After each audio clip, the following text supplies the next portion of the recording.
Hello everyone, welcome to this series on the history of English literature, and in this video we are going to discuss the historical background of the age of Dryden. Introduction. The period known as the Age of Dryden, which spans from 1660 to 1700, was profoundly shaped by several significant historical events. These events, particularly the restoration of Charles II, the Roman Catholic controversy, and the Revolution of 1688, played a crucial role in influencing the literary movements and the general cultural atmosphere of the time. Each of these events left an indelible mark on the literature of the period, as writers grappled with the political, religious, and social upheavals of the era. The Restoration, 1660. The restoration of Charles II in 1660 marked the end of the Puritan Commonwealth and the re-establishment of the monarchy. This event brought about a revolution in English literature.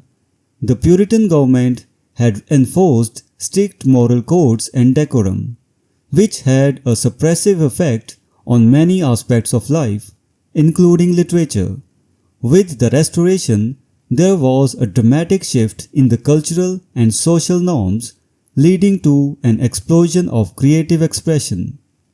However, newfound freedom also led to excesses.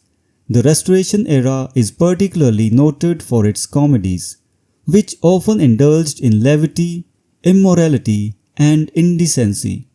The literature of the time reflected this cultural shift, with works that were more concerned with wit, satire, and the exploration of human follies than with the moral earnestness that had characterized the previous era. This period saw the rise of notable playwrights like William Congreve and Sir George Etheridge, whose works epitomized the spirit of Restoration comedy. The religious question. Religion played a central role in the political and social life of 17th century England, and this is vividly reflected in the literature of the Age of Dryden. The religious political controversies of the time were particularly intense due to the religious beliefs of the monarchy. Charles II was suspected of having Roman Catholic sympathies, and his brother James, who succeeded him, was an avowed Catholic. This created widespread suspicion and fear of Catholicism among the English populace. The Catholic-Protestant divide deeply influenced the literature of the time, as writers used their works to comment on and engage with the religious tensions of the day. The infamous lies of Titus Oates, which influenced anti-Catholic sentiment, added to the public's fervor. This period also saw the production of political satires and allegories that reflected the religious controversies. John Dryden's poem Absalom and Ahithophel, for example, is a prominent work that satirizes the political and religious turmoil of the time, particularly the attempts to exclude James from the throne in favor of the Duke of Monmouth. The Revolution, 1688.